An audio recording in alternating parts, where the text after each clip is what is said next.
Tegar hanyalah tukang sate keliling. Ia jatuh cinta pada Nisa, gadis tetangga sejak kecil. Tapi saat melamar, keluarga Nisa menolak mentah-mentah, katanya kamu nggak pantas untuk anak kuliahan seperti dia. Tegar patah hati, namun memilih pergi, merantau ke luar negeri. 5 tahun kemudian, Tegar pulang ke Indonesia. Ia sudah sukses besar, punya restoran franchise sate premium di 3 negara dan baru saja membeli mobil sport mewah. Dan kebetulan, hari itu adalah hari pernikahan Nisa. Aku nggak pernah malu dengan hidupku. Pagi jualan, sore keliling, malam hitung sisa tusuk sate yang nggak laku. Namaku Tegar, umur ke-26. Dan sejak lulus SMA, aku cuma punya 2 hal dalam hidupku. Gerobak tua warisan bapakku, dan senyuman Nisa, yang selalu bikin aku semangat narik gerobak lebih jauh dari biasanya. Hari itu, panas Jakarta bikin baju nempel ke kulit. Tapi aku tetap dorong gerobak ke gang belakang perumahan elit, tempat di mana rumah-rumah tinggi bak istana. Dan di salah satu rumah itulah Nisa tinggal. Bang Tegar, set ayam 2 ya, tapi pakai sambal kacang doang ya, nggak pakai kecap. Suara lembut itu menyapaku dari balik pagar besi. Aku berhenti, muka belepotan keringat, langsung lupa capek. Dia masih secantik biasanya. Baju kuliah warna pastel, rambut dikuncir rapi, dan senyum kecil yang selalu bikin lututku goyah. Siap, Neng, nih ya, sambal kacangnya banyakin biar makin sayang. Aku nyengir lebar, mencoba sok lucu meski tahu dia pasti cuma ketawa kecil karena kasihan. Nisa tertawa sebentar, lalu mengeluarkan dompet. Bang, besok-besok, jangan kesini pas siang ya. Mama aku suka ngomel kalau lihat abang lewat depan rumah. Aku mengangguk, meski hatiku sedikit nyesek. Bukannya aku nggak ngerti, aku ini tukang sate keliling. Dan dunia Nisa itu terlalu jauh dari duniaku. Tapi setiap kali dia manggil namaku, meski cuma buat beli 2 tusuk sate, aku merasa aku pantas berharap. Jam 8 malam, gerobak udah aku dorong balik ke kontrakan. Sisa sate tinggal 3 tusuk, lumayan, nggak rugi. Aku duduk di depan pintu, buka WhatsApp. Pesan terakhir dari Nisa minggu lalu masih ada. Bang, aku besok ujian, doain aku ya. Aku nggak tahu kenapa, tapi aku screenshot pesan itu. Aku simpan. Buat apa? Entah, mungkin karena aku tahu pesan-pesan kayak gini akan berhenti suatu hari nanti. Dan hari itu akan datang lebih cepat dari yang kukira. Besoknya aku nekat. Aku pakai kaos kerah paling bagus yang aku punya. Wangi clown pinjaman dari Ucok, temen kontrakan. Dan aku melangkah ke rumah Nisa. Bukan buat jualan, tapi buat lamar dia. Nggak salah kamu datang ke sini, Tegar. Suara ibu Nisa dingin, tegas, menusuk. Aku mencoba tersenyum sopan. Maaf, Bu, tapi saya serius. Saya memang belum punya kerja kantoran, tapi saya punya usaha sendiri. Sate saya laku. Saya niat baik. Niat baik, suara beliau naik 1 oktav. Anak saya kuliah, anak saya pinter, masa depannya cerah. Kamu itu tukang sate keliling. Mimpi kamu aja nggak nyampe ke pintu rumah ini. Aku tercekat, tapi aku tahan.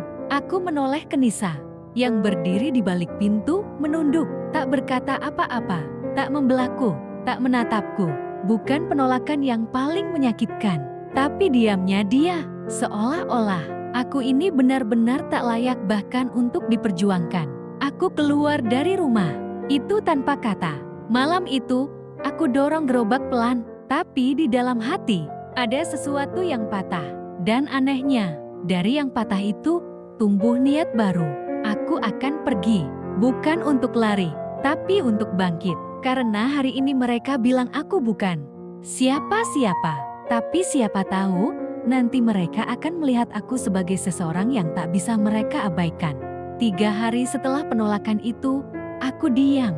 Gerobak satenya tak aku dorong, arang pun tak aku beli.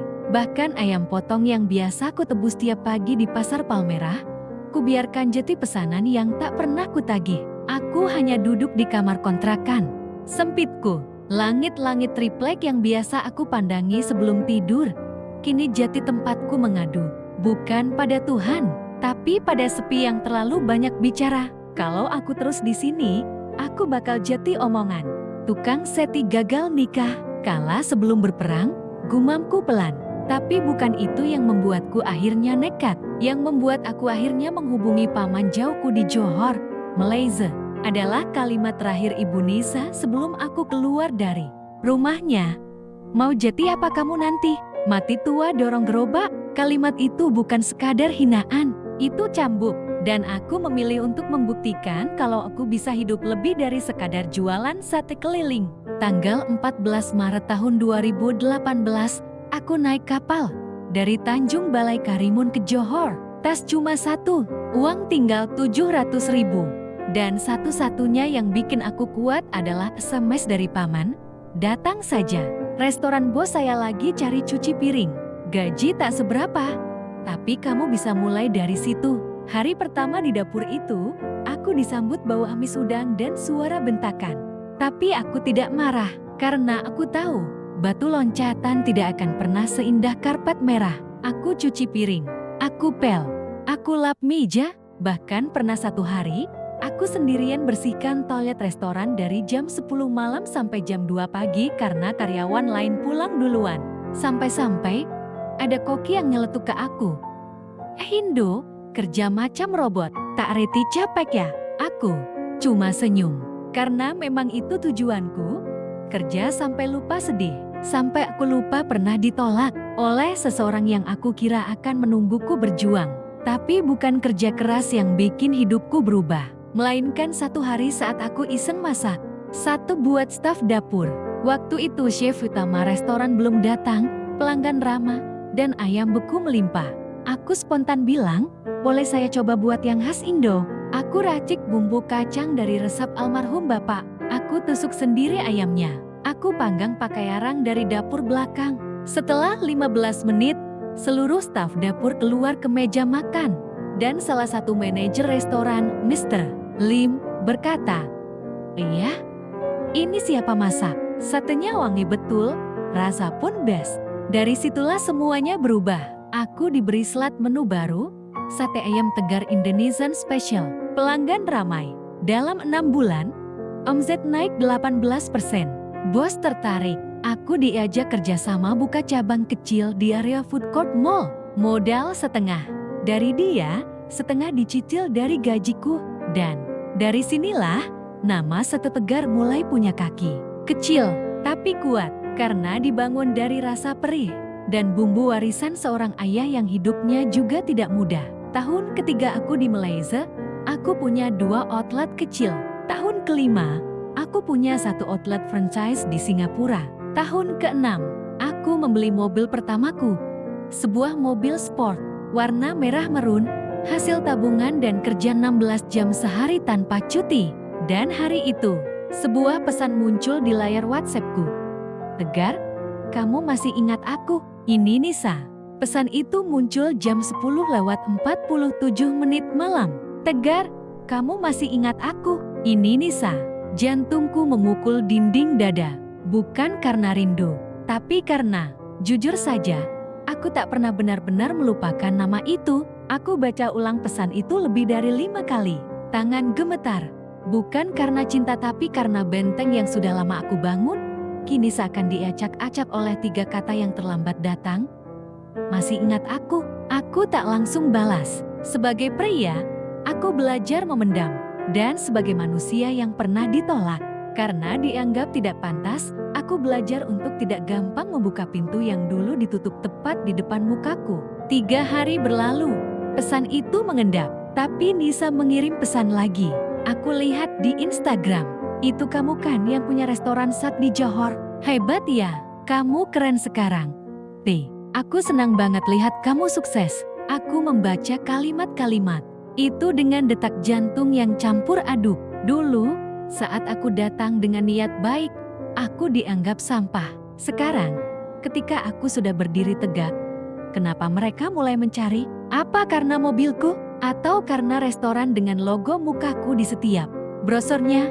Aku akhirnya balas, singkat saja, "Iya, itu aku. Kamu apa kabar?" Dan dari situlah, percakapan kembali dibuka. Rasa aneh muncul. Aku seperti sedang berbicara dengan orang asing, dalam tubuh orang yang dulu ingin aku perjuangkan mati-matian. 3 minggu kemudian, aku pulang ke Indonesia. Bukan karena Nisa, tapi karena ibuku sakit. Aku bawa pulang mobilku, mobil sport merah yang dulu cuma bisa kulihat di YouTube. Dan saat roda mobil itu berhenti di gang rumah kontrakan ibuku, tetangga-tetangga keluar semua. Itu Tegar ya? Ya ampun, udah kayak orang penting sekarang. Bukannya itu si Tegar yang dulu jualan sate keliling ya? Aku hanya tersenyum. Dan di kejauhan, aku melihat satu sosok berdiri di balik tembok, mengenakan kerudung putih dan gaun pastel. Nisa, kami bertemu di taman kecil dekat masjid. Dia duduk di bangku beton yang dulu pernah kami duduki bareng, waktu dia masih suka beli sate malam-malam sepulang kuliah. Dia lebih dewasa sekarang, tapi matanya masih sama. Sayangnya, hatiku sudah tidak. Aku kaget lihat kamu sekarang. Katanya dengan suara pelan. Aku hanya diam. Aku dulu mungkin salah. Aku terlalu dengerin mama. Aku juga takut. Kita hidup susah. Enggak, apa-apa. Jawabku datar. Kalau waktu bisa diputar, dia berhenti. Matanya berkaca-kaca. Tapi aku memotong. Tapi waktu enggak bisa diputar, Nis. Kami diam. Angin sore menyapu pelan. Lalu dia membuka topik yang membuat dadaku tercekat. Aku mau nikah. Minggu depan. Hatiku mencelos. Aku ingin marah. Tapi pada siapa? Pada dia yang cuma menjalani hidupnya? Atau pada diriku yang terlalu bodoh berharap orang yang menolakku dulu akan datang kembali untuk mencintaiku tanpa pamrih? Sebelum kami berpisah, Nisa berkata, "Kalau kamu datang ke pernikahanku, aku akan senang." Aku menatapnya, lalu menjawab, "Kalau aku datang, kamu siap lihat siapa aku sekarang?" Hari itu, aku berdiri di depan cermin, mengenakan jas abu-abu yang kupilih sendiri dari butik kecil di Johor. Bukan jas mahal, tapi pas di badan, rapi, dan cukup untuk menutupi masa lalu yang penuh peluh. Di belakangku, gantungan baju masih ada. Satu hal yang lebih mencolok, undangan pernikahan atas nama Nisa dan Dimas. Nama yang belum pernah ku dengar. Dan sejujurnya, aku juga tak peduli. Aku tidak datang ke pesta itu untuk merebut kembali apapun. Aku hanya ingin menunjukkan pada diriku sendiri bahwa aku sudah sampai di titik ini tanpa perlu membalas dendam dengan kata-kata. Mobilku melaju pelan menyusuri jalanan Jakarta yang macet. Lampu merah menyala dan beberapa pengendara motor menoleh ke arah mobilku. Beberapa menunjuk, bahkan ada yang sempat bilang, "Wah, ini mobil yang di YouTube itu, bukan? Yang pemilik satu sukses itu." Aku tak menjawab, tapi dalam hati, aku menghela nafas panjang. Karena sebenarnya, hatiku belum sepenuhnya siap untuk hari ini. Gedung pernikahannya megah, dihiasi bunga putih dan lampu gantung kristal yang bikin siapapun merasa seperti sedang masuk ke dongeng. Tamu-tamu berpakaian rapi, fotografer mondar-mandir, dan sound system menyanyikan lagu-lagu cinta lawas yang menusuk lebih dari pisau. Dan aku hanya tamu biasa yang datang terlambat dan membuat semua orang menoleh. Saat mesin mobilku meraung pelan di halaman depan, "Mas, tamu keluarga?" tanya seorang panitia di pintu. Aku tersenyum kecil sambil mengangkat undangan dari saku jas. "Bukan, cuma teman lama mempelai wanita." Saat masuk, mata langsung mencari. Dan tak butuh waktu lama, aku melihat dia, Nisa, berbaju pengantin putih dengan veil tipis. Cantik, tentu saja, tapi berbeda. Bukan Nisa yang dulu menawar sate sambil tersenyum malu-malu. Ia kini berdiri, bukan sebagai gadis tetangga, tapi sebagai istri orang. Ia melihatku, dan waktu seakan berhenti sesaat. Tatapannya membeku, senyumnya tertahan, dan untuk beberapa detik, hanya ada aku dan dia di ruangan itu. Meskipun di sekeliling kami ada ratusan orang, puluhan kamera, dan suara resepsi yang riuh, tapi semua itu jeti sunyi. Aku tidak mendekat, aku tidak memberi ucapan. Aku hanya mengangguk pelan dari jauh, dan membalikkan badan. Tapi sebelum aku benar-benar pergi, aku mendengar suara terisak. Suara yang dulu selalu lembut, kini terdengar pecah. Tegar, tunggu. Aku menoleh. Nisa berdiri. Matanya merah. Tamu-tamu menoleh. Sang suami mencoba menenangkan. Tapi Nisa tak peduli. Ia hanya menatapku. Seolah-olah aku adalah orang yang paling ia tunggu di hari bahagianya. Aku berjalan perlahan ke arahnya. Orang-orang membisik. Ada yang merekam. Tapi aku tetap tenang. Saat aku tepat di depannya, aku berkata, "Dulu, aku datang ke rumahmu bawa hati dan pulang bawa luka. Hari ini, aku datang bukan untuk merebut apapun, tapi untuk menutup luka itu dengan caraku." Nisa menangis, tak sempat berkata apa-apa. Aku memandang ke arah suaminya, mengangguk sopan, lalu pergi. Di luar, aku menatap langit Jakarta yang mulai gelap, dan untuk pertama kalinya, aku merasa benar-benar bebas dari rasa sakit. Karena hari itu, aku bukan lagi Tegar yang ditolak karena jualan sate. Aku adalah Tegar yang tahu kapan harus berhenti dan kapan harus pergi dengan kepala tegak.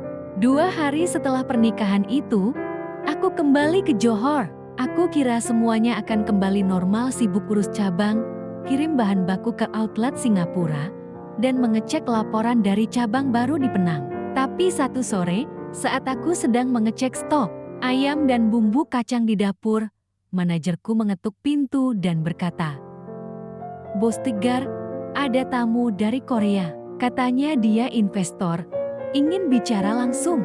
Aku heran, tapi mengangguk. 5 menit kemudian, seorang pria paruh baya bersetelan navy masuk. Namanya Mr. Huan, manajer regional dari grup restoran multinasional asal Korea Selatan. Mereka punya jaringan ribuan gerai ayam goreng, hotpot, hingga ramen. Ternyata, dia datang bukan untuk makan, tapi untuk membeli. "Mr. Tegar," katanya dengan logat Inggris yang kental, "kami ingin mengakuisisi brand sate Tegar untuk ekspansi ke 5 negara, termasuk Korea dan Jepang." Aku terpaku. Sate Tegar, brand kecil yang dulu cuma gerobak, sekarang ada yang ingin beli untuk ekspansi internasional. "Berapa nilai yang Anda tawarkan?" tanyaku hati-hati. Ia membuka laptop, menunjuk presentasi. Berwarna biru gelap, 1,8 juta USD. "Kami beli 60% saham. Anda tetap pemilik 40%, dan jadi wajah utama kampanye promosi kami di Asia." Aku terdiam. Angka itu hampir 30 miliar rupiah. Bahkan lebih dari cukup untuk membuat orang yang dulu mencemoohku membungkuk. Tapi seperti biasa, hidup selalu punya plot twist. Sebelum aku jawab, Mr. Huan menyelipkan satu syarat. "Kami punya segmentasi khusus. Kami ingin sentuhan personal. Jadi, kami ingin ada sosok perempuan lokal Indonesia dalam kampanye emosionalnya. Sebagai partner Anda." Aku mengernyit. "Maksud Anda?" Ia membuka slide baru. Di situ terpampang foto aku berdiri di depan gerobak, dan di sampingku adalah Nisa. Aku langsung berdiri. "Maaf, ini data dari mana?" tanyaku dengan suara meninggi. Mr. Huan menjelaskan bahwa mereka menelusuri viral storyku dari media sosial. Ternyata, seseorang telah mengunggah video aku menghadiri pernikahan Nisa dan cuplikan saat dia menangis di pelaminan. Video itu ditonton 2,3 juta kali dalam 2 hari.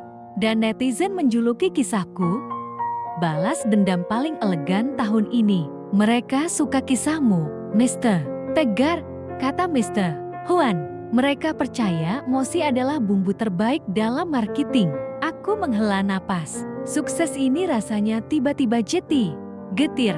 Karena untuk mendapatkan semua ini, aku harus lagi-lagi melibatkan seseorang dari masa lalu. Seseorang yang membuatku bangkit, tapi juga yang dulu membiarkanku jatuh sendiri. Malam itu, aku duduk sendiri di rooftop apartemen, menatap langit Johor yang penuh lampu, sambil menatap foto lamaku bersama gerobak bapak, dan juga wajah Nisa yang terpampang di dokumen investor Korea.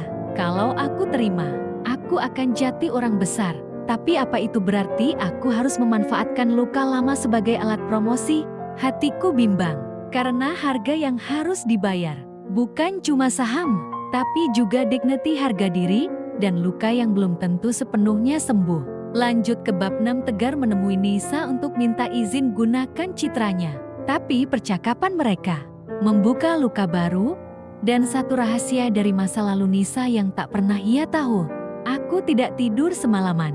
Berkali-kali aku ulangi presentasi dari Mr. Huan.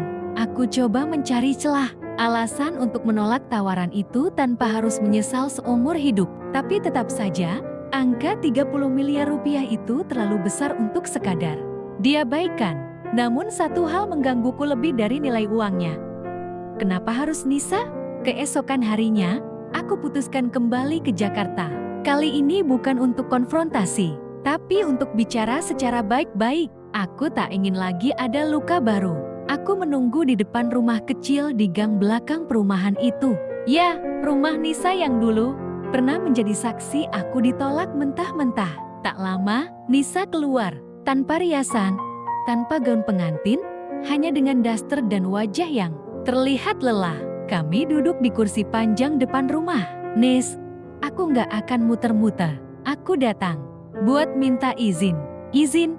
Tanyanya pelan.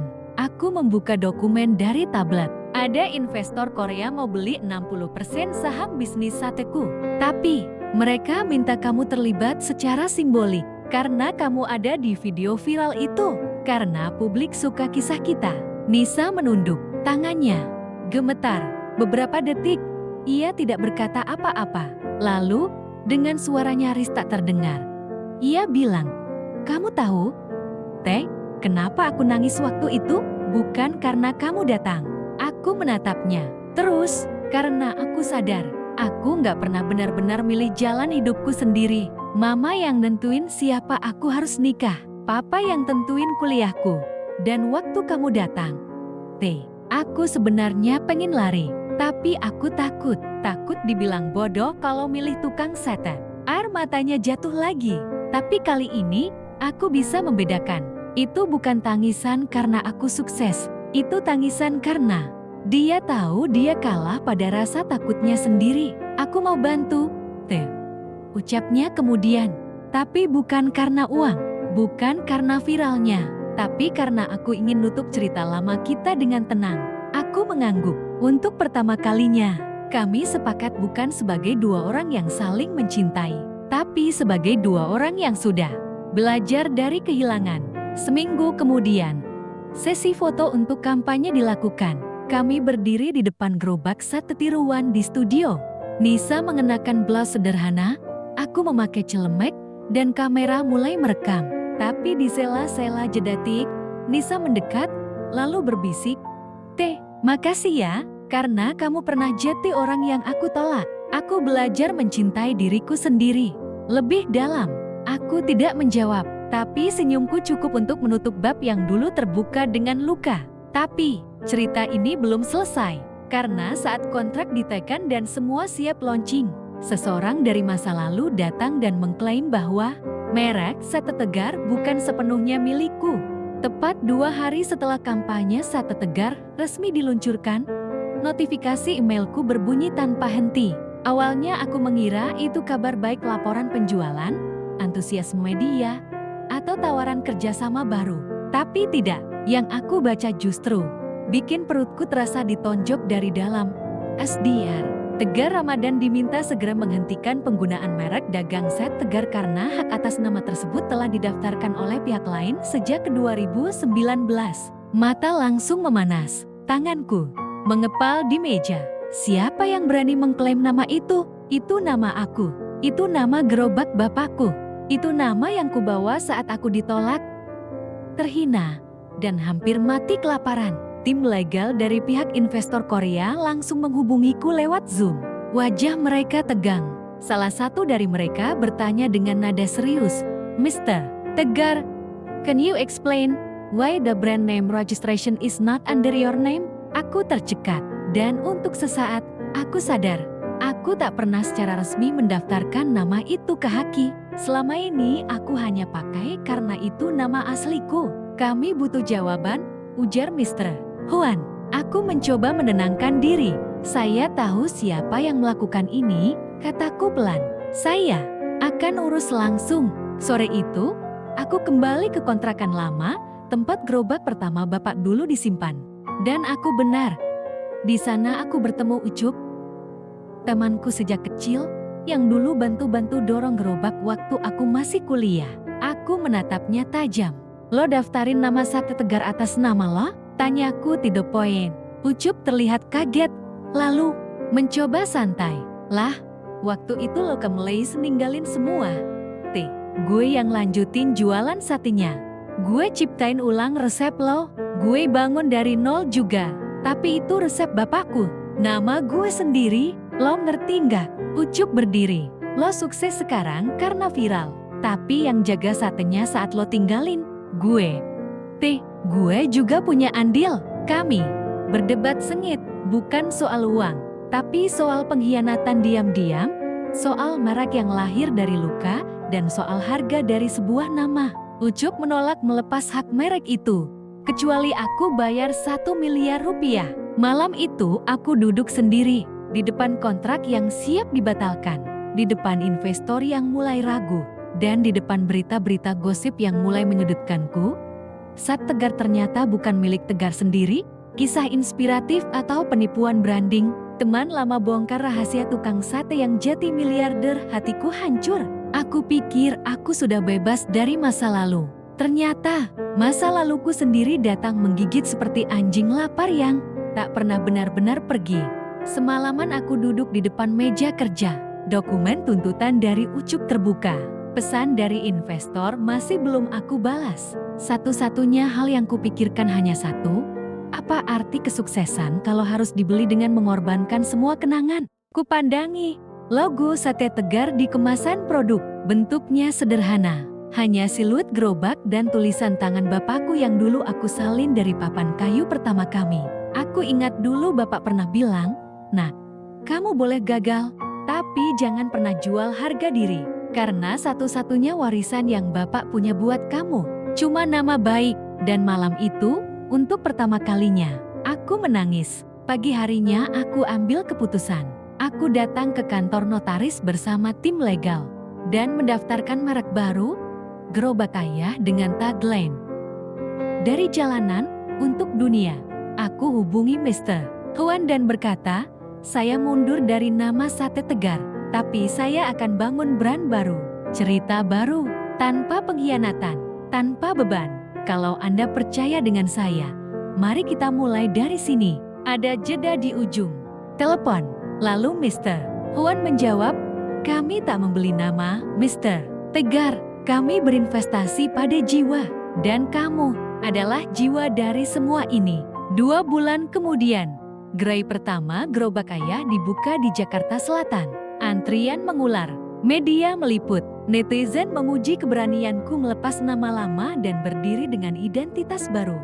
Ucup, dia gagal mempertahankan Sate Tegar sendirian, tanpa sosokku, tanpa cerita perjuanganku. Merek itu tak laku, investor mundur, dan saat terakhir kami bertemu, aku hanya bilang, "Gue nggak balas dendam, Cup. Gue cuma balas janji ke diri sendiri untuk nggak kalah sama keadaan." Nisa datang ke pembukaan gerai pertamaku, tak lagi sebagai mantan, tapi sebagai teman yang pernah mengajariku satu hal penting, bahwa rasa sakit bisa berubah jadi kekuatan kalau kita memilih untuk tidak larut di dalamnya. Hari ini, aku duduk di balik jendela besar, melihat gerobak lama bapakku yang kini dijadikan monumen kecil di pojok restoran. Anak-anak sekolah antar beli sate. Wajah mereka ceria. Dan aku tahu, aku sudah menang. Bukan karena mobilku, bukan karena bisnis jutaan dolar, tapi karena aku berhasil menyelamatkan nama bapak dan menjadikannya kebanggaan dunia. Tamat.